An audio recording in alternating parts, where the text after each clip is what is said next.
coaches need to learn about these ancient philosophies and how do they support us? And let's tackle it right from the ICF way. Let's go first to the competencies and see what ICF or what different coach or even EMCC speak about the competencies of a coach.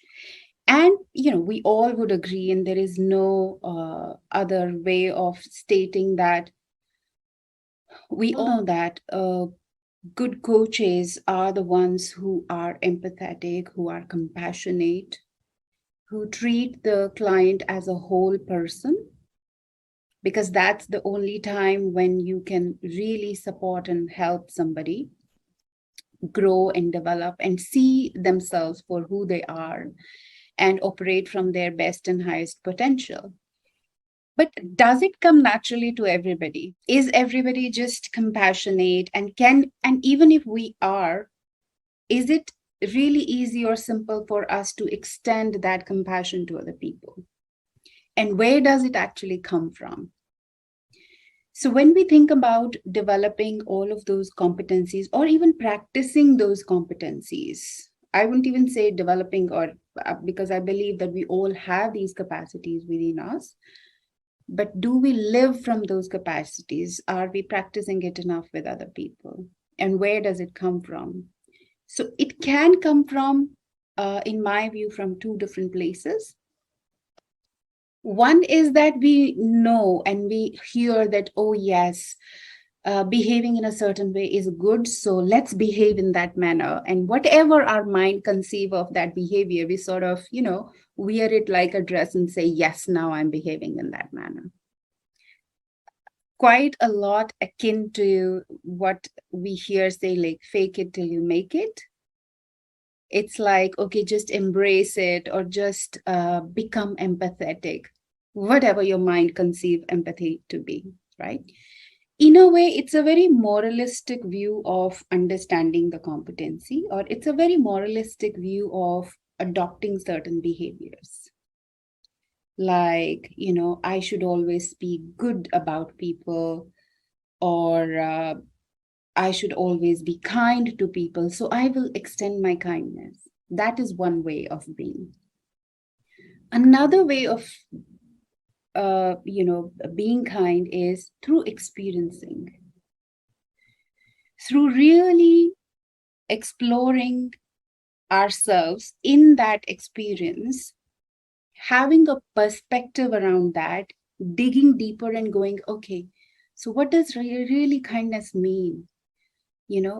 How do I know that I'm being kind or somebody else is being kind? How do I experience kindness, right?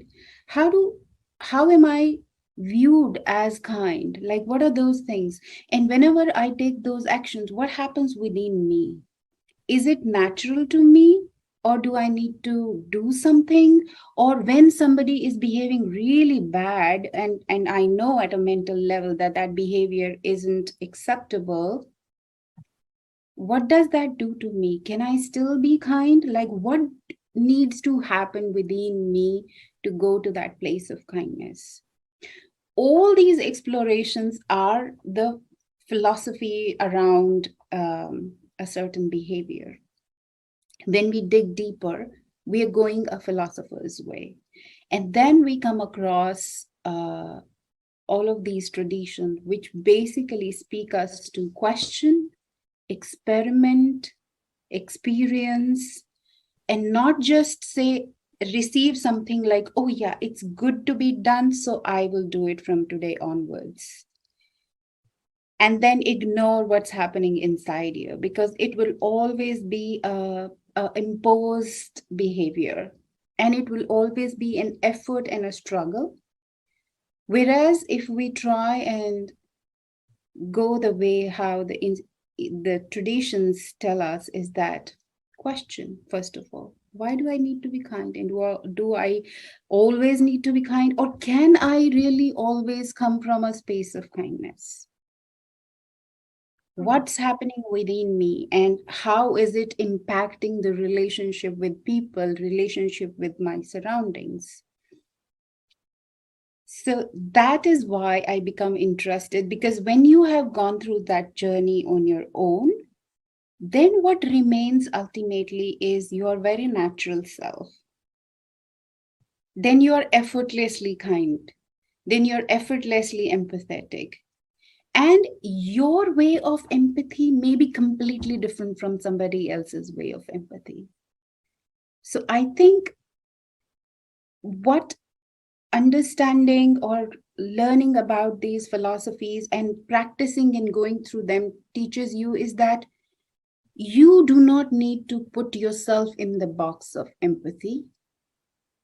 You do not need to put yourself in the box of a competency, but you need to take that competency, bring it in, see it, sense it, feel it, cut it, make it in your own way.